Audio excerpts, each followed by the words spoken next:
திருமா ஒரு கருத்தை ஒரே முறை சொல்லிட்டாரு. தமிழ்நாட்டில் தலித் முதலமைச்சராக வாய்ப்பு கிடையாது, தமிழ்நாடு மட்டும் கிடையாது, இந்தியா முழுக்குமே எங்குமே ஆகிறதுக்கான வாய்ப்பு கிடையாது சொல்லிட்டாரு. அதுக்கான உள்ள அர்த்தத்தை போய் இவங்க ஆர்ந்து சிந்திக்கல. அதை எதனால் அவர் சொல்கிறாருன்னா, இப்போது தலித் மக்கள் எல்லாமே ஒன்றாக இணையல்ன்றது தான் அந்த பிரச்சனை. ஆனால் தலித் தலைமையிலான ஆட்சி தேவைன்றதை தானே பல கட்சிகள் இன்னைக்கு பிஎஸ்பி முதற்கொண்டு அதை தானே முன்னிலைப்படுத்தி சாத்தியப்படுத்தியிருக்காங்க. இப்போ விடுதலை சிறுத்தைக்கு எவ்வளோ அநீதியெல்லாம் நடந்தது, அன்றைக்கெல்லாம் இவங்க குரல் கொடுக்கலையே. என்ன திருமாவளவனுக்காக நான் குரல் கொடுக்குறேன், அவர் வருத்தப்படுறாரு, வேதனைப்படுறாரு, இவ்வளோ தாக்குதலுக்கு உள்ளானார். எங்கள் தலைவர் திருமாவளவன் கூட்டணி விட்டு விலகிட்டாலோ இல்லை வேறு எதுவும் முயற்சிகள் எடுத்தாலும் இப்போ இவரை தலைவர் திருமாவளவனை தவிர்த்துட்டு இவங்களால் ஆட்சி அமைக்க முடியுமா?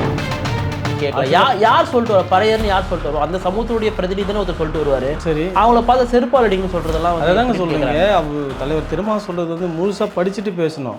அம்பேத்கருக்கு எதிரான வேலைகளில் தான் சிலர் செய்கிறாங்க. அம்பேத்கரிஸ்ட்னு சொல்லிப்பாங்க, லெட்டர் பேடு கட்சி வச்சுப்பாங்க. ஊரில் பார்த்தோன்னாக்கா பெரும்பாலும் அவங்களுக்கு உறுப்பினர் கூட இருக்க மாட்டாங்க. நீ என்ன பண்ணுற, அம்பேத்கர்ன்ற பேரில் கட்சி அமைச்சுப்பேன், அதுக்கு பொட்டு வச்சுப்பேன், வேல் குத்துவேன், காது குத்துவேன். எது என்ன பேச வராருன்னு எங்களுக்கு தெளிவாக தெரியும். இந்த கட் காப்பி போடுறாங்களே, கட் பண்ணிட்டு அந்த மாதிரி பேச்செல்லாம் மற்றவங்க கேட்கறதுனால அந்த மாதிரி ஆவோச பேச்சு. நாங்கள் தான் தலைவர் தினமும் படிக்கிறோம். அவர் எப்படி எங்களுக்கு தப்பாக வேணும் தவிர நாங்கள் எதுக்கும் அவர் மேலே கோவப்படணும். அவனுக்கு கேட்குற அம்பேத்கர் தான் சொல்லிட்டு போயிட்டார்ல, இந்து மதத்திலிருந்து வெளியேறணும், அப்போதான் நமக்கு முழு விடுதலை சொல்லிட்டாரு. அப்போ எல்லாரும் கேள்வி கேட்க மாட்டாங்களா, ஏன் திரும்பவே இன்னும் இந்துவாக்குறாரு, அவர் பௌத்த மதத்துக்கு மாற வேண்டியதுன்னு கேட்க மாட்டாங்களா? இல்லை, இந்த கேள்வி முன் வச்சு இந்த கேள்வி வரும் தானே. உங்களுக்கு ஒரு ஆசை இருக்கும், நம்ம தலைவர் முதலமைச்சர் ஆகணும், ஒரு பட்டியல் சமூகத்தை சார்ந்த ஒரு முதல்வர் ஆகணும், நம்ம கட்சி ஆட்சிக்கெல்லாம் வரணும் ஒரு ஆசை இருக்கும் இல்லையா? அப்படிப்பட்ட எண்ணங்களுக்காக தான் கட்சி நடத்துறீங்க, அதுக்காக தான் செயல்படுறீங்க. ஆனால் தலித்திய முதலமைச்சர் ஆக முடியாது சொல்லிட்டு உங்களுக்கு ஒரு ஏமாற்றமாக இருக்காதா? எங்களோட இலக்கு, எங்கள் தலைவரோட லட்சியம், எண்ணம் எல்லாமே இந்த நாட்டை ஆளணும், பிரதமர் ஆகணுன்றது தான் எங்களோட தலைவரோட கனவு. மற்றபடி எங்கள் தமிழ்நாட்டு ஆளன்றது, தமிழ்நாட்டு ஆளை நாங்கள் பிடிக்கல. தமிழ்நாட்டு ஆளணுன்றது ஒரு குறுகிய மனநிலையில் விடுதலை சிறுத்தை இல்லை சார். 2 சீட்டு 4 சீட்லேருந்து அடித்தளம் போட முடியாதுன்னா எதை சொல்கிறீங்க எனக்கு புரியல. நம்ம வாங்குற பங்கு அதுதானே பேசப்படும் பொருள். 2 சீட்டு வச்சுட்டு 4 சீட்டு வச்சு நீங்கள் அடித்தளமே போட முடியாதுன்னு சொல்கிறீங்களா? இல்லை, அப்படி இருந்தால் மட்டுமே எப்படி போட முடியும்னு கேட்குறேன் நான். இப்போ நீங்கள் சொல்கிறீங்க திருமாவளவனுடைய லட்சியம்ன்றது பிரதமர் ஆகணுன்றது, அது அவருடைய நோக்கம், அது அவருடைய விருப்பம், அவருடைய செயல்பாடு அது. ஆனால் அதற்கான பேஸ்மெண்ட் நம்ம உருவாக்கி இருக்கணும் இல்லையா? பிரச்சனைக்கு, வேங்க வயல் பிரச்சனைக்கு எங்களை விட்டுருங்க, விடுதலை சிறுத்தை விட்டுருங்க. தலித் அமைப்புகளாக இருக்கட்டும், இல்லை அதுக்கு ஆதரவு தெரிவிக்க அமைப்பாக இருக்கட்டும், அவங்களால என்ன முன்னேற்றம் நடந்துச்சு? நீங்கள் அவங்களை சார், நான் கை கட்ட இப்போ தலித் தலைமையிலான ஒரு ஆட்சி வேணும்னு சொல்லிட்டு திருமாவளவன் சொன்னால், இதை பார்க்கக்கூடிய ஒரு வன்னியரோ, ஒரு நாடாரோ, ஒரு தேவரோ எதிரியாக பார்ப்பாங்களா திருமாவை? அப்படி சொல்ல வரீங்களா? அப்படியெல்லாம் பார்க்க மாட்டாங்க. அப்புறம் என்ன? அப்படியெல்லாம் அவங்க பார்க்க மாட்டாங்க. அப்புறம் சொன்ன ஏன் அந்த வார்த்தை சொல்லி தான் நான் முதலமைச்சர் ஆகணும்னு கேட்கணுமா என்ன? Big bang Tamil BBT. உலகெங்கும் பரவி வாழக்கூடிய தமிழர்களுக்கு வணக்கம். இன்றைய சிறப்பு நேர்காணலில் நம்முடன் இணைந்திருப்பவர் விசிகாவின் மாநில இளைஞரணி துணைச் செயலாளர் திரு லெனின் அன்பரசு அவர்கள். வணக்கம். வணக்கம். விசிகாவின் தலைவர் திருமா ஒரு கருத்தை ஒரே முறை சொல்லிட்டாரு. தமிழ்நாட்டில் தலித் முதலமைச்சராக வாய்ப்பு கிடையாது, தமிழ்நாடு மட்டும் கிடையாது, இந்தியா முழுக்குமே எங்குமே ஆகிறதுக்கான வாய்ப்பு கிடையாது சொல்லிட்டாரு. அதை ஒட்டி அதுக்கு ஒரு விளக்கமும் கொடுத்தாரு. நான் இங்கே இருக்கக்கூடிய சூழலை புரிய வைக்கிறதுக்கு தான் பேசினேன், நான் ஆகக்கூடாதுன்றதுக்காக நான் பேசல, தவறாக புரிஞ்சுக்கிட்டாங்கன்னு சொன்னாங்க. ஆனால் அதே இந்த பட்டியல் சமூக மக்களுக்காக நாங்கள் இயக்கம் நடத்துகிறோம், கட்சி நடத்துகிறோம் சொல்லக்கூடிய பல பேர் பார்த்தீங்கன்னா, உங்களால் முதலமைச்சர் ஆக முடியல, விசிகால் முதலமைச்சர் ஆக முடியல, அப்பயே நீங்கள் கட்சி நடத்துறீங்க, ஏன் மக்களை நம்பி நீங்கள் வச்சுட்டு இருக்கீங்க, கட்சி நடத்த அதை விட்டு போங்க, நாங்கள் பார்த்துக்கணும் அப்படின்னு சொல்லிட்டு ரொம்ப மூர்க்கமாக இதே சமூகத்தை சார்ந்த பல பேர் பேசுகிறாங்க. அவர் சொன்ன ஸ்டேட்மெண்ட் இவ்வளோ பெரிய தாக்கத்தை ஏற்படுத்துனா அதுக்கு யாரை பொறுப்பாக சொல்லலாம்? நம்ம அதுக்கு யாரை பொறுப்பாக சொல்லலாம்னா, நீங்கள் சொல்கிற அந்த மக்களோட அறியாமல் தான் நம்ம சொல்லணும். இப்போ எங்கள் தலைவர் தலித் முதலமைச்சர் ஆகவே முடியாதுன்னு அப்படின்னு சொன்னார்னு சொல்கிறீங்களே, அதுக்கான உள்ள அர்த்தத்தை போய் இவங்க ஆர்ந்து சிந்திக்கல. அதை எதனால் அவர் சொல்கிறாருன்னா, இப்போது தலித் மக்கள் எல்லாமே ஒன்றாக இணையல்ன்றது தான் அந்த பிரச்சனை. இந்த ஒற்றுமை இல்லாதனால தான் நம்ம ஆக முடியலன்றது சொன்னார். தலித் மக்கள்லாம் ஒன்றா சேர்ந்தால் மட்டும் ஆட்சி பிடிச்சிட முடியுமா? ஏன் பிடிக்கலாமா? இல்லை, அதுக்கான சூழலாம் எங்கேயுமே கிடையாது. தலித் மக்கள் மட்டும் ஒன்றிணைஞ்சு வெறும் இந்த சதவீத வாக்கு மட்டும் வச்சுமே ஒன்றுமே பண்ண முடியாது. ஆமாம், அதுதானே உண்மை. அதனால தான் முதலமைச்சர் ஆக முடியாதுன்னு சொல்கிறாரு. இல்லை, அப்படி சொல்லியிருக்க கூடாதுல்ல. எல்லா சமூக மக்களுடைய ஆதரவும் தேவை. ஆனால் தலித் தலைமையிலான ஆட்சி தேவைன்றதை தானே பல கட்சிகள் இன்னைக்கு பிஎஸ்பி முதற்கொண்டு அதை தானே முன்னிலைப்படுத்தி சாத்தியப்படுத்தியிருக்காங்க. சரிங்க, இப்போது சொல்லுறாங்கல்ல, அந்த தலைவர்கள்லாம் மட்டும் எப்படி ஆட்சி பிடிச்சிருவாங்கன்னு நம்புகிறாங்க? இப்போ திருமாவளவன் ஒதுங்கிட்டாரு, அரசியல் விட்டு விலகிக்குன்னு சொல்கிறாங்க. அந்த விலகிக்குன்னு சொல்கிறதுக்கூடிய உரிமை யாருக்கும் கிடையாது. இப்போ இது அவர் கருத்து சுதந்திரம், அவர் பேசுகிறாரு, இவங்களும் கருத்து சுதந்திரம் பேசுகிறாங்க. ஆனால் ஒரு நியாயம் வேணும்ல. இப்போ இதே கேள்வி அவங்கள பார்த்து கேட்குறேன். இப்போ திருமாவளவன், எங்கள் தலைவர் திருமாவளவன் வந்து கூட்டணி விட்டு விலகிட்டாலோ இல்லை வேறு எதுவும் முயற்சிகள் எடுத்தாலும் இப்போ இவரை தலைவர் திருமாவளவனை தவிர்த்துட்டு இவங்களால் ஆட்சி அமைக்க முடியுமா? அதாவதுங்க, இப்போ அவங்களோட பிரச்சனை என்னன்னாக்கா, இது நடக்காதுன்னு அவங்களுக்கு தெரியும். அது தலித் மக்கள் ஒன்று இல்லைன்றதும் அவங்களுக்கு தெரியும். இன்னொரு விஷயம் கேட்டேன்னா, என்னைக்காவது இன்னைக்கு தலைவர் திருமா வந்து தலித் மக்கள் வந்து ஆட்சி அமைக்க முடியாத ஒரு சொல்லணுன்றதுக்காக எவ்வளோ விமர்சனம் வச்சுக்கிறீங்க. இன்றைக்கி வந்து ஒரு 40 ஆண்டு காலமாக அவரோட அரசியல் வாழ்க்கை எப்படி நகர்த்திட்டு வந்தார், எவ்வளோ கஷ்டம்லாம் பட்டாருன்றது தெரில. அன்றைக்கி இப்போ தான் ஒரு 10 வருஷமாக தான் நாங்கள் வந்து திமுகவோட கூட்டணி இருக்கிறோம். இதுக்கு முன்னாடி நாங்கள் தேர்தல் அரசியலே பங்கெடுக்கல. அப்போல்லாம் வந்து தலைவர் திருமாவளவனுக்கும் விடுதலை சிறுத்தைக்கும் எவ்வளோ அநீதியெல்லாம் நடந்தது. அன்றைக்கெல்லாம் இவங்க குரல் கொடுக்கலையே. என்ன திருமாவளவனுக்காக நான் குரல் கொடுக்குறேன், அவர் வருத்தப்படுறாரு, வேதனைப்படுறாரு, இவ்வளோ தாக்குதலுக்கு உள்ளானார் அப்படின்னு சொல்லிட்டு இப்போ பேசுகிற தலித் அமைப்பு தலைவர்களும் யாரும் முன்னுக்கு வரலையே. அப்போ இப்போ முதலமைச்சராக முடியாதுன்னு சொல்கிறதும், அவர் ஏற்கனவே ஒன்று பேசினார், யாருன்னா பறையர்னு சொல்லிட்டு செருப்பாலே அடிங்கன்னு சொல்லிட்டு சொன்னார். இதெல்லாம் எப்படி ஒரு தலைவர் தன்னுடைய சொந்த ஜனத்தை பார்த்து கேட்கலாம்? யார் சொல்லிட்டு வர பறையர்னு யார் சொல்லிட்டு வருவோம்? அந்த சமூகத்துடைய பிரதிநிதினு ஒருத்தர் சொல்லிட்டு வருவார். சரி, அவங்கள பார்த்து செருப்பால் அடிங்கன்னு சொல்றதெல்லாம் அதாங்க சொல்றீங்க. தலைவர் திருமா சொல்றது வந்து முழுசா படிச்சுட்டு பேசணும். பறையர் சொன்னா செருப்பால் அடிக்கணும்னு அவர் வந்து சும்மா வாய் வார்த்தையில எல்லாம் சொல்லல. இல்ல பறையர்னு யாருன்னா சொல்லிட்டு வந்தா செருப்பாலே அடிக்கணும். ஆமா ஆமா ஆமா சொன்னாருன்னா அது எதுக்கு சொன்னாருன்னா, இன்னைக்கு இது பாருங்க, லெட்டர் பேடு கட்சி வச்சுக்கிறான். புரியுதா? அம்பேத்கருக்கு எதிரான வேலைகளில் தான் சிலர் செய்கிறாங்க. அம்பேத்கரிஸ்ட்டுன்னு சொல்லிப்பாங்க, லெட்டர் பேடு கட்சி வச்சுப்பாங்க. ஊரில் பார்த்தோன்னாக்கா பெரும்பாலும் அவங்களுக்கு உறுப்பினர் கூட இருக்க மாட்டாங்க. ஆனால் வந்து ஒரு பொது தளத்தில் வந்து ஒரு வாட்ஸ்அப், ஃபேஸ்புக்கு போகிறதுல வந்து நேரடியாக திருமாவளவன் அவரை நம்ம திட்டோன்னா நம்ம ஒரு பப்ளிசிட்டி ஆகலைன்ற ஒரு கனவோடு பேசுகிறாங்க. இப்போ அவர் வந்து பறையனை செருப்பால் அடிக்கிறதுனா, நீ வந்து இந்து மதத்தை வந்து அம்பேத்கர் வந்து தன் வாழ்நாள் முழுவதும் மூர்க்கமாக எதிர்த்தார். நீ என்ன பண்ணுற, அம்பேத்கர்ன்ற பேரில் கட்சி அமைச்சுப்பேன், அதுக்கு வந்து பொட்டு வச்சுப்பேன், வேல் குத்துவேன், காது குத்துவேன், இந்த மாதிரி யார் பண்ணுறா? ஏன் இன்னைக்கு வந்து இன்னைக்கு பிஜேபியில் இருக்கிற அம்பேத்கரிஸ்டிங்களே இது செய்கிறாங்களா இல்லையா? நீங்கள் பிஜேபி விட்டுருங்க, நான் பொதுவாக நான் ஒன்று கேட்குறேன். அம்பேத்கர் தான் சொல்லிட்டு போயிட்டார்ல, இந்து மதத்திலிருந்து வெளியேறணும், அப்போதான் நமக்கு முழு விடுதலை சொல்லிட்டாரு. அப்போ எல்லாரும் கேள்வி கேட்க மாட்டாங்களா? ஏன் திரும்பவே இன்னும் இந்துவாகிறாரு, அவர் பௌத்த மதத்துக்கு மாற வேண்டியதானே கேட்க மாட்டாங்களா? இல்லை, இந்த கேள்வி நீங்கள் முன் வச்சா இந்த கேள்வி வரும் தானே? இல்லை, நான் ஒன்று சொல்கிறேன். இப்போ செருப்பால் அடிப்பான்னு சொல்கிறாரு, இது தப்புன்னு சொல்ல வரீங்களே. அவர் எதனால் சொன்னான்றதை நீங்கள் புரிஞ்சுட்டு பேச சொல்லுங்கன்னு சொல்கிறேன். புரியுதா? இந்த மாதிரி அம்பேத்கரனுக்கு எதிரான செயல்களை செயல்படுத்தக்கூடிய வந்து நான் பறையன்னு சொல்லிட்டு வருவான். அந்த மாதிரி வந்து ஒரு ஆட்களை வந்து நீங்கள் செருப்பால் அடிங்க, அவன் வந்து அம்பேத்கருக்கு விரோதமான செயல்களில் ஈடுபடுறான்னு சொல்கிறார். இது வந்து மொத்தமாக படிக்கணும்ல. உடனே அம்பேத்கர் இவர் வந்து செருப்பால் அடிக்கணும்னு சொல்லிட்டாரு, அது ஒரு குற்றம் சொல்லிவிடக்கூடாதுல்ல. இப்போ இதுவும் இப்படி தான். இப்போ பேசினால முதலமைச்சர் ஆக முடியாது, அதோட உட்கருத்துங்களையும் அதுக்கான அவர் என்ன சொன்னார்ன்ற புரிதல் இல்லாமல் இடத்த உடனே பேசிடக்கூடாதுல்ல. இப்போ எனக்கு நம்ம பறையர்னு சொல்லிட்டு வந்தால் செருப்பாடின்னு ஒரு வார்த்தையை சொல்லிட்டாரு. இங்கே தலித் வந்து முதலமைச்சருக்கான வாய்ப்பு இல்லைன்னு சொல்லிட்டாரு. இது மாதிரி வார்த்தைகள்லாம் குறிப்பாக பறையர் சமூக மக்கள் மத்தியில் திருமாவர்கள் மீது வந்து பார்த்தீங்கன்னா ஒரு நன்மதிப்பு வந்து இழக்க செய்தான்னு கேட்குறேன். ஒரு நம்பிக்கை இல்லாமல் போயிடுமான்னு கேட்குறேன். அப்படியெல்லாம் ஒன்றும் இல்லையே. இப்போது பறையர் சமூகம் வந்து விடுதலை சிறுத்தையை தாண்டி வெளியில் இல்லை, விடுதலை சிறுத்தைக்குள்ளே நாங்களும் இருக்கிறோம்ல. அப்போ அவர் என்ன சொல்ல வரோம் நாங்கள் புரிஞ்சுக்கிற அளவுக்கு நீங்களும் புரிஞ்சுக்கணும். பெரும்பான்மை பறையர் சமூக மக்களுடைய பங்களிப்பாக தான் பிரதிபலிப்பா அப்படின்னு சொல்ல வரல. பறையர் சமூகத்தை வந்து தலைவர் திருமாவளவன் இழிவுபடுத்துறாருன்னா, நான் லெலின் நண்பர்ஸு பறையன் தான், நான் எப்படி அவர் சொல்றது ஏத்துட்டு இருக்கேன்? உங்களுக்கு சொல்லும் போது கோவம் வரலையா சார்? அவர் சொல்றது எனக்கு ஏன் கோவம் வரணும்? அவர் நியாயத்தை பேசுறாரு, நான் உங்க கூட இருக்கிறோம், அவரோட எல்லா கட்டுரையும் நாங்கள் படிக்கிறோம், அவரோட எல்லா வந்து செய்திகளும் நாங்கள் படிக்கிறோம். என்ன பேச வராருன்றது எங்களுக்கு தெளிவாக தெரியும். இந்த கட் காப்பி போடுறாங்களே, கட் பண்ணிட்டு அந்த மாதிரி பேச்செல்லாம் மற்றவங்க கேட்கறதுனால அந்த மாதிரி ஆவோசை பேச்சு. நாங்கள் தான் வந்து தலைவரை தினமும் படிக்கிறோமே, அவர் எப்படி எங்களை தப்பாக வழிநடத்துவார்? நாங்கள் எதுக்கும் அவர் மேலே கோவப்படணும்? எங்களுக்கு அந்த அவசியமே இல்லையே. இப்போ நீங்கள் இப்போ விசிகால் நீங்கள் இணைஞ்சு பணியாற்றி ஒரு கட்சியோட நிர்வாகியாக இருக்கிறீங்கன்னா உங்களுக்கு ஒரு ஆசை இருக்கும், நம்ம தலைவர் முதலமைச்சராக ஒரு பட்டியல் சமூகத்தை சார்ந்த ஒரு முதல்வர் ஆகணும், நம்ம கட்சி ஆட்சிக்கெல்லாம் வரணும் ஒரு ஆசை இருக்கும் இல்லையா? அப்படிப்பட்ட எண்ணங்களுக்காக தான் கட்சி நடத்துறீங்க, அதுக்காக தான் செயல்படுறீங்க. ஆனா தலித்தே முதலமைச்சர் ஆக முடியாது சொல்லிட்டு உங்களுக்கு ஒரு ஏமாற்றமா இருக்காது? என்னடா நம்மளே ஆக முடியாது, எதிராக கட்சியில் இருக்கிற ஒரு எண்ணம் வராதா உங்களுக்கு? ஒரு நிர்வாகிகளாக கேட்குறேன். எங்களோட அதாவது விடுதலை சித்த தொண்டனோட சிந்தனை வந்து தலைவர் மாதிரியே தான் யோசிப்போம். இப்போ வந்து நம்ம வந்து நாட்டாளன்றதுக்கு அர்த்தம் என்ன சொல்லுங்க? நாடாளணும்னா இப்போ வந்து தமிழ்நாட்டில் இருக்குது வந்து தமிழ்நாட்டை நாங்கள் நாடாண்டது அர்த்தமா? இல்லை, எஸ்சி எஸ்டி ரெப்ரசன்டேஷன் ஒரு தலைமையில் ஒரு ஆட்சி நடக்குது. இது வந்து தமிழ்நாட்டை நாங்கள் ஆளணும்னு ஒரு மாநிலம் தான் ஆள்றோம். பீகார் ஆளுன்னா அது ஒரு மாநிலத்தில் தான் ஆளும். இது மாதிரி வந்து வெவ்வேறு விதத்தில் ஆள்றவங்க வந்து அது மாநிலத்துக்குள்ளேயே ஆட்சி தான் நம்ம பண்ணுறோம். நாட்டு ஆளுனா பிரதமர் நாட்டு ஆளுனா பிரதமர் ஆகும். அதுதான் நான் திருப்பி சொல்கிறேன். எங்கள் தலைவருக்கு வந்து மாநிலத்தில் ஆளக்கூடிய ஆசை இல்லை.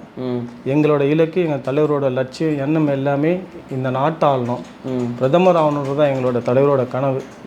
மற்றபடி இவங்க தமிழ்நாட்டு ஆளை நாங்கள் துடிக்கலை. தமிழ்நாட்டு ஆளணுன்றது வந்து ஒரு குறுகிய மனநிலையில் விடுதலை சிறுத்தை இல்லை. இப்போது தமிழ்நாட்டில் வந்து விசிகா தலைமையிலான ஆட்சி அதிகாரத்தை கைப்பற்றாமல் இந்தியாவின் பிரதமர் ஆக முடியும்னு ஒரு நம்ப முடியுமா? அப்படி ஒரு வாய்ப்பு இருக்கா? செயல்படுத்த முடியுமா சூழல் யதார்த்தத்தில்? இப்போது யூபியில் வந்து அது முதல் படியாக தான் போகணும். எடுத்த உடனே நம்ம போயிட முடியாது. இன்றைக்கி வந்து அதை தான் சொல்லணும். நம்ம லெட்டர் பேட கட்சிகள்லாம் உடனே என்ன முதலமைச்சராக திருமாவளவன் அவரை வெளியே போக சொல்லு, அவர் யார் தலித் மக்களுக்கு வந்து ஒட்டுமொத்த தலைவராக இவர் யார் அதை சொல்கிறதுக்கு? இவரால் முடியலன்னா விட்டுட்டு போங்க, நான் பார்த்துக்கிறேன்னு சொல்லக்கூடியவங்களால் இது முடியுமா? சொல்லக்கூடியவங்க தான் அதை மாதிரி ஒரு கட்சியிலே இருக்கிறாங்க. புரியுங்களா? இப்போ அந்த கட்சிக்கு வந்து அவங்களும் ஆசைப்படுறாங்களே, நான் பிரதமராக ஆகிடுவேன், முதலமைச்சராக இருக்கிறாங்க. செல்வி மாயாவதி அம்மா இருக்கிறாங்க. அவங்க வந்து ஒரு முதல் படி அந்த ஒரு அடித்தளத்தை வந்து நம்ம வந்து ஐயா கன்சிராம் கொடுத்துட்டு போனார். இதை படிப்படியாக வளர்ந்தா நம்ம படித்தளம் தான் ஃபஸ்ட்டு போடணும். நம்ம இன்னும் 2 சீட்டு 4 சீட்லேயே இருந்தால் அடித்தளமே போட முடியாதுல்ல சார். 2 சீட்டு 4 சீட்லேருந்து அடித்தளம் போட முடியாதுன்னா எதை சொல்கிறீங்க? எனக்கு புரியல. சரி, நம்ம வாங்குற பங்கு தான் அதுதானே பேசப்படும் பொருள். 2 சீட்டு வச்சுட்டு 4 சீட்டு வச்சு நீங்கள் அடித்தளமே போட முடியாதுன்னு சொல்கிறீங்களா? இல்லை, அப்படி இருந்தால் மட்டுமே எப்படி போட முடியும்னு கேட்குறேன் நான். இப்போ நீங்கள் சொல்கிறீங்க திருமாவளவனுடைய லட்சியம்ன்றது பிரதமர் ஆகணுன்றது, அது அவருடைய நோக்கம், அது அவருடைய விருப்பம், அவருடைய செயல்பாடு அது. ஆனால் அதற்கான பேஸ்மெண்ட் நம்ம உருவாக்கி இருக்கணும் இல்லையா? நாங்கள் பண்ணிட்டு தானே இருக்கிறோம். நாங்கள் பண்ணலன்றது நீங்கள் எதை வச்சு இப்போ மாயாவதி அவர்களை வந்து பிரதமர் வேட்பாளராக பார்க்குறாங்கன்னா அவங்க ஏற்கனவே வந்து 3 முறை முதலமைச்சராக இருந்திருக்காங்க. இந்தியா முழுக்க பிஎஸ்பி இருக்குன்றது, ஒரு தேசிய கட்சியாக இருக்கின்றது. அதனால் வந்து அந்த கேண்டிடேட்டாக பிரதமராக பார்க்குறாங்க. திருமாவளவனை வந்து நம்ம இன்னும் முதலமைச்சராக பார்க்குறதுக்கு விசிக்கவே தயாராக இல்லையான்னு கேட்குறேன். யார் சொன்னது? தயாராக தான் இருக்கிறோம் சார். அது வந்து படிப்படியாக தான் சார் போனோம். இன்றைக்கி தான் எங்கள் கட்சி வந்து ஒரு 5, 6, 7 மாநிலத்துக்குள்ளே எங்கள் கட்சி ஊடுருவி இருக்குது. புரியுதுங்களா? இப்போ மாநில அளவில் இந்தியாவில் இருக்கிற எல்லா மாநிலத்திலும் நாங்கள் முதல் கால் பதிக்கணும். எங்கள் தலைவரோட கொள்கை எடுத்துகிட்டு போனோம். இதுதான் எங்களுக்கு வந்து ஒரு முதல் படி. இப்போது அதுக்கான முயற்சிகள், அதுக்கான முன்னேற்றங்கள், அதுக்கான தெளிவு சிந்தனை எல்லாமே விடுதலை சிறுத்தை கட்சிக்குள்ளே இருக்குது. எங்கள் தலைவர் எங்களுக்கு சொல்லித்தராரு. இப்போ எங்கள் கட்சிக்குள்ளே அது மாதிரி செயல்திட்டம் இல்லைன்றது யாராலையும் சொல்ல முடியாது. அவங்க வந்து எங்கள் கட்சிக்குள்ளே வந்து பார்க்குறாங்களா என்ன நடக்குதுன்னு? ஒன்றுமே இல்லையே. அதுக்கான செயல்திட்டம் தான் இருக்குது. இன்றைக்கி வந்து ஒவ்வொரு தொண்டனையும் எங்களை தலைவர் வந்து அந்த மாதிரி ஒரு சிந்தனைகள் கொண்டு தான் வழிநடத்துகிறார். இப்போ உதாரணத்துக்கு நீங்கள் பாமக எடுத்துட்டிங்கன்னா, பாமக வந்து எனக்கு தெரிஞ்ச ஒரு 10-15 வருஷத்துக்கு மேலே வந்து அன்புமணி அவர்கள் முதலமைச்சர் வேட்பாளராக அறிவிக்கிறாங்க. அதற்காக அவங்க செயல்படுறாங்க. அவங்க நோக்கம்ன்றது அன்புமணி அவர்கள் முதலமைச்சர் ஆகணுன்றது. ஆனால் அவங்க வன்னிய மக்களுடைய உரிமைகளை ஒரு நாள் விட்டு கொடுத்தது கிடையாது. அந்த மக்களுடைய இடஒதுக்கீடுக்காக தொடர்ந்து நிற்கிறாங்க. வன்னிய சங்கமாக இருந்தாலும் அதை வந்து அரவணைச்சு அப்படி தான் அந்த கட்சியை தொடங்கியிருக்கு.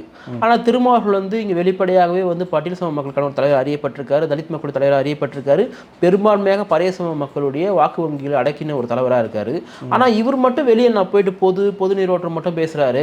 ஆனால் இவர் தனி முதலமைச்சர் வேட்பாளரும் முன்னிலைப்படுத்த மாட்டுறாரு. அப்படி இருக்கும் பொழுது ஏன் வந்து வெளிப்படையாக வந்து பட்டியல் சமூக மக்களுடைய உரிமைக்காக நிற்கிறதுக்கு விசிகா இப்போ தயங்கிறதுக்கு என்ன காரணம்? நாளைக்கே வந்து நம்ம வந்து முதலமைச்சர் ஆகிறதுக்கான நோக்கங்கள் செயல்படுறத கூட பரவாயில்ல, அதையும் முன்னிலைப்படுத்த மாட்டீங்க.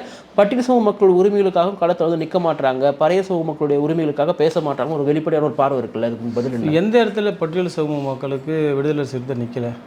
நீங்கள் ஒரு உதாரணம் சொல்லுங்கள். இல்லை, இப்போ நான் என்ன கேட்குறேன், இப்போ பாமக வெளிப்படையாக வன்னியர்களுக்கான இடஒதுக்கீடுக்காக நிற்கிறாங்க, போராடுறாங்க. வன்னியர்களுக்கு இடஒதுக்கீடு கொடுத்தே ஆகுன்றதுல ஒரு துணி கூட சமரசம் இல்லாமல் இருக்கிறாங்க. சரிங்க சார். இப்போ பட்டியல் சமூகத்துக்கு விடுதலை சிறுத்தை என்னைக்குமே வரலன்றது ஒரு இடத்துல நீங்க சொல்லுங்க. வரலன்னு சொல்ல, அதை வந்து கார்னர் பண்ணி ஃபோர்ஸா ஏன் முன்னிலைப்படுத்த மாட்டாங்கன்னு கேட்குறாங்க. சார், இப்போ பட்டியல் சமூகத்துக்கு என்ன கோரிக்கை இருக்குது? எங்களுக்கு என்ன எதுவுமே இல்லையா? இல்லை, என்ன கோரிக்கை இருக்குது? நீ எதை கேட்குறீங்க சொல்லுங்க. நான் கேட்குறேன் வந்து ஏன் வந்து பாட்டாளி மக்கள் கட்சிக்கு ஒரு கோரிக்கை இருந்தது. அவரோட தலைவர் அன்புமணி ராமதாஸ் முன்னு வச்சாரு. அது அரசு நடத்துதா நடத்தலையா அதெல்லாம் ஒரு பக்கம் இருக்கட்டும். அவங்க போராட்டத்தை முன்னெடுத்தாங்க. இப்போ சமீபமாக நீங்கள் கேட்குற கேள்வி நான் சொல்ல, சமீபமாக பட்டியல் மக்களுக்கான என்ன நடந்துச்சு, என்ன விடுதலை சிறுத்தை முன்னிக்கல? இல்லை, நீங்கள் பட்டியல் சமூக மக்களுக்கு இதே திமுக ஆட்சியில் பல இடங்களில் வந்து எவ்வளோ அவமானங்கள், எவ்வளோ மோசமான தாக்குதல்கள் வந்து இந்த ஆட்சி நடந்துட்டு இருக்கிறத கண் கூட பாக்குறீங்க. திமுக அரசு பண்ணது கேட்கல, அந்த ஆட்சி காலகட்டத்தில் இந்த பிரச்சனை நடந்துட்டு இருக்கு நீங்க பாக்குறீங்க. அதுக்காக நீங்க ஆர்ப்பாட்டம் பண்றீங்க, எல்லாமே ஓகே. பட் அதுக்கப்புறம் அதை விட்டு தானே போயிடுறீங்க, அடுத்த ஒரு வேலைக்கு தானே போறீங்க. நீங்க அதை டீப் கார்னர் பண்ண மாட்டாங்கன்னு கேட்கறாங்க.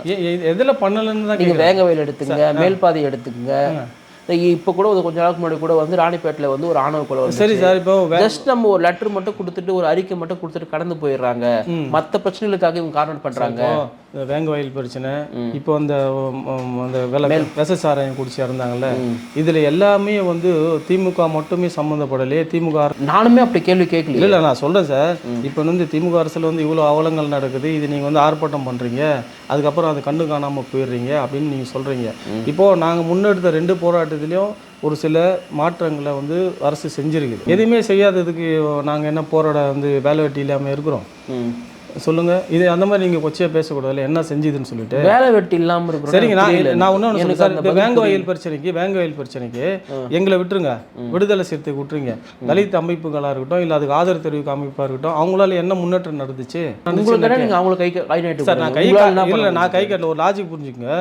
இன்னைக்கு வந்து தலைவர் திருமாவளவன் வந்து ஒரு கோரிக்கை வைக்கிறாருன்னா, அவரு வந்து அரசோட ஒன்று இருக்கிறாரு, கூட்டணி இருக்கிறாரு.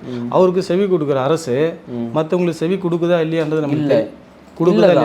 அப்போ இவங்களாம் எந்த மாதிரி கேள்வி வந்து அரசுக்கு அழுத்தம் கொடுத்துருக்குறாங்க நீங்க சொல்லுங்க.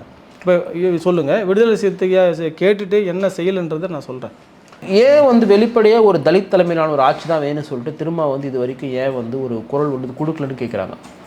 தலித் தலைமையிலான ஆட்சி ஆமாம். இப்போ தலைவர் எங்கள் தலைவர் கொடுத்துட்டாருன்னு வச்சிங்களேன். நீங்கள் ஏற்கனவே சொல்லிடுறீங்க, இப்போ தலித்துக்கு மட்டுமே ஒன்றிணைந்தா இது சாத்தியமா? உங்கள் தலைவர் முதலமைச்சரோட விடுதலை சிறுத்தை ஆட்சி பிடிச்சிருமான்னு கேட்குறீங்க. இதுக்கு தான் எங்கள் தலைவர் திருப்பி சொல்கிறாரு, நம்ம எல்லாமே பொது நீரோட்ட அரசியலில் நம்ம வரணும். அதாவது தலித்து மட்டுமே வாக்களித்து நம்ம ஆட்சி பிடிச்சிட முடியுமான்னா நிச்சயமாக முடியாது.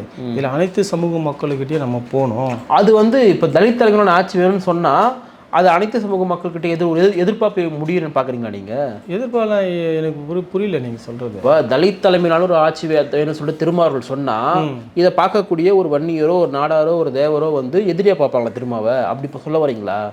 அப்படியெல்லாம் பார்க்க மாட்டாங்க. அப்புறம் என்ன? அப்படியெல்லாம் அவங்க பார்க்க மாட்டாங்களா? அப்புறம் சொன்ன ஏன் அந்த வார்த்தை சொல்லி தான் நான் வந்து முதலமைச்சர் ஆகணும்னு கேட்கணுமா என்ன? இல்லை, எப்படி நான் ஒன்றும் சொல்ல, தலித் தலைமையில் வந்து ஒரு ஆட்சி வேணும்னு திருமாவளவன் சொன்னார்னா மற்றவங்க கோவப்படுவாங்களாம் நீ கேட்குறீங்க. அதை சொல்லாமல் வெறும் கோவம்லாம் பட மாட்டாங்க. நான் ஒன்றுன்னு சொல்கிறேன் சார், அதை சொல்லாமல் விடுதலை சிறுத்தை ஆட்சி அமைக்க ஆசைப்படுதுன்னு சொன்னால் என்ன தப்பு? அது கூட நம்ம இன்னும் சொல்ல தயாராக இல்லையே. சொல்லுவோம் சார், ஏன் அவசரப்படுறீங்க? சொல்லுங்கள், நீங்களே திருப்பி சொல்கிறீங்க. இப்போ வந்து தலித் மக்கள் மட்டுமே ஒன்றிணைச்சா நீங்கள் வந்து மாநிலத்தை ஆட்சி செஞ்சுருவீங்களா, மத்தியில் ஆட்சி செஞ்சுருவீங்களா, அது சாத்தியமானு கேட்குறீங்க. இதை நாங்கள் வந்து கருத்தில் கொண்டதுனால தான் எங்கள் தலைவர் வந்து பொது நீரோட்டத்தில் அனைத்து சமூக மக்களையும் ஒருங்கிணைச்சு தான் பண்ணணும். தலித் தலைமையிலே ஆட்சி வேணுன்றது வந்து நாங்கள் ஏன் சொல்லணும்? யார் சொல்லுவா? நான் சொல்லேன் சார். இப்போ நாங்கள் அம்பேத்கர் அரசியலை முன்னெடுக்கிறதுனால புரட்சியாளர் அம்பேத்கர் வந்து சாதியற்ற சமூகம் படைக்க தான் எங்களை சொன்னார். சரி, புரியுதா? நாங்கள் அதை நோக்கி தான் கைப்பற்றணும்னு சொல்லல சொன்னாரு. இந்த நாட்டை நான் ஆள வேணும்னு சொன்னாரு. யார சொன்னாரு? அவர் வந்து சொன்னாரு சார். சொன்னார் சார். ஒரு இடத்துல தலித் மட்டுமே ஆட்சி அமைங்கன்னு சொன்னாரா? தலித் மட்டுமே எப்படி ஆட்சி அமைக்க முடியும்? நான் அதை தான் சார் கேட்குறேன். நான் தலித் தலைமையிலான ஆட்சி தானே சொல்றேன். இல்லை சார், ஒன்று சொல்கிறேன். அதாவது சாதியற்ற சமூகமாக பரிணாமிக்கணும்னு தான் சொன்னாரே தவிர தலித் தலைமையில் ஆட்சி அமைச்சுக்கோ, தலித் மக்களை ஒன்று கூடுனா ஆட்சி அமைச்சலான்னு எந்த இடத்துல அது பதிவு செஞ்சிருக்காரா? இந்த நாட்டை வந்து இங்கே இருக்கக்கூடிய தலித் மக்கள் வந்து ஆள வேணுன்றது அம்பேத்கர் எங்கேயுமே பயன்படுத்தலை. வெறும் ஜாதி மட்டும் ஒழிச்சிட்டு போயிடுங்க, இந்த நாட்டை யாருன்னா ஆண்டு போயிட்டு சொல்லிட்டு போயிட்டாரு. அதாவது பிற்படுத்தப்பட்ட மக்களும் ஒடுக்கப்பட்ட மக்களும் இங்கே ஆட்சி செய்யணும்னு சொல்கிறாரு. தலித் மக்களை மட்டுமே ஒன்று திரட்டி நீங்கள் ஆட்சி செய்யணுன்றது எங்கேயாச்சும் சொல்லியிருந்தா அப்படி நான் சொல்லவே இல்லை, அப்படி நான் கேட்கவும் இல்லையே. நீங்கள் அப்படி தானே சொல்ல. தலித் தலைமையிலான ஒரு ஆட்சியை வந்து முன்னெடுக்கிறதுக்கான வாய்ப்புகள் இல்லையா? ஏன் சொல்ல மாட்டீங்கன்னா, தலித் தலைவர் ஒருத்தர் வந்து ஆட்சி அமைச்சாலும் அதுதான் பொருந்தும். புரியுதா? அது பிசி ஆட்சி அமைச்சாலும் அதுதான் பொருந்தும். இது ஒரு பிசி வந்து முதலமைச்சர் இன்னைக்கு வந்து நம்ம நாட்டினுடைய முதலமைச்சர் வந்து பிற்படுத்தப்பட்ட நான் நாட்டினுடைய பிரதமர் பார்த்தீங்கன்னா ஒரு பிசி தான். இன்னைக்கு அம்பேத்கருடைய கனவை வந்து பிரதமர் மோடி நிறைவேற்றிட்டாரு. அவள் தான் இந்திய விடுதலை அடைச்சு முழு விடுதலை அம்பேத்கருக்கான கனவை மோடி நிறைவேற்றிட்டாரு. ஒத்துக்கிறீங்களா? நான் சொல்றது பட்டியலின மக்கள் சார். நான் கேட்டா திருப்பி என்ன வந்து அப்படி அம்பேத்கர் சொல்லன்றீங்க. இன்னைக்கு மோடி ஒரு பிசி சமூகம்னு சொன்னா வந்து அப்படிலாம் இல்லைன்னு சொல்றீங்க. எப்படி? நீங்க தான் சொன்னீங்க பிற்படுத்தப்பட்ட மக்களும் ஒடுக்கப்பட்ட மக்களும் ஒன்றிணைஞ்சு ஆட்சி அதிகாரத்தை கைப்பற்ற அம்பேத்கர் சொல்லிட்டாரு. ஒரு பிசி தான் நம்ம நாட்டை வந்து ஆட்சி செய்யறாரு பிரதமர் மோடி, ஒரு பிசி சமூகம். அம்பேத்கர் சொன்ன முழு விடுதலை இந்தியாவில் சாத்தியமாயிடுச்சு. எப்போ ஒத்துக்கிறீங்களா?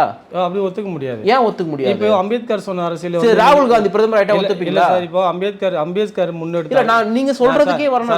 நான் என்ன கேக்குறேன், நீங்க சொல்றதுக்கே வரேன். நீ சொல்றது எனக்கு புரியுது. இப்போ நம்ம பிரதமர் வந்து அம்பேத்கர் கண்ட கனவு நினைவாட்சின்னு வராரா? அவர் நான் பிரதமர் ஆனதுக்கு காரணமே அம்பேத்கர் தான் சொல்றாரு சார். இது இந்திரா காந்தியே சொல்லிட்டாங்க. சரி, புரியுதுங்களா? இப்போ இவங்க எல்லாமே வந்து அப்படி சொல்றவரு தலித் மக்கள் எதிரான செயல்களை ஏன் இந்த அரசு செய்யணும்? மத்திய அரசு ஏன் செய்யணும்? அப்ப அந்த நாற்காலின்றது சாதி சார்ந்து ஓட்டு போட்டு வரக்கூடிய நாற்காலியா எப்படி நீங்க என்ன சொல்றேன்? ஒரு அம்பேத்கர் ஆட்சியை செய்யறானா, ஒரு அம்பேத்கர் ஆட்சியில் உட்காரன்றது முக்கியம் இல்லை. அம்பேத்கரோட கொள்கைகளையும் மக்கள் சார்ந்த நலன்களை செய்யறாங்களான்றதான் நாங்க பாக்குறோம். திரும்ப ஒரு கேள்வி கேட்குறாங்க நெறியாளர். என்ன கேட்குறாங்கன்னா, மாயாவதி அவர்கள் பிரதமர் ஆவதற்கான வாய்ப்பு இருந்தா நீங்க ராகுல் காந்தி ஆதரிப்பீங்களா, மாயாவதி ஆதரிப்பீங்களா? இது என்ன ஒரு கேள்வி. நான் மாயாவதியை தான் ஆதரிப்பேன்னு சொல்லிட்டு தெளிவா சொல்றாரு. ஏன்னா அதுதான் அம்பேத்கருடைய கனவு. அந்த இடத்த வந்து அந்த நாற்காலியில வந்து ஒரு பட்டியல் சமூகத்தை அமர்ந்து வந்து அம்பேத்கர் ஆசைப்படுறாரு, ஒரு தெளிவான ஒரு முடிவை சொல்றாரு. ஆனா செயல்பாடுல பார்த்தீங்கன்னா ராகுல் காந்தி ஆதரிக்கிறாரு. ஏன்னா சூழல் நம்ம கருத்தில் கொண்டு ஆதரிக்கணும்னு சொல்றாரு. அதெல்லாம் நான் கேட்குறேன், அந்த நாற்காலின்றது வந்து நீங்க யாரும் உட்காந்தா தான் ஏற்றுப்பீங்க? ஒரு அம்பேத்கரிஸ்டா வந்து ஒரு ராகுல் காந்தி உட்காந்தா ஓகே ரைட் ஓகே விட்டுடலாமா? நாங்கள் இப்போ வந்து நாங்கள் என்ன எதிர்பார்க்கறோம்னா கன்சிடர் மாதிரி ஒரு அரசியல் எதிர்பார்க்குறோம். இப்போ நீங்கள் சொல்றது அந்த மாதிரி பிசி கூட ஆண்டுட்டு போட்டு நாங்கள் வேணான்னு சொல்லலை. ஆனால் கன்சிராம் ஐயாவோட அரசியல் அவங்க கொடுத்தா தாராளமாக வரவேற்கிறோம். நிகழ்ச்சியில் பங்கிட்டுள்ள பல்வேறு கருத்துக்களை பகிர்ந்ததுக்காக நன்றி. நன்றி.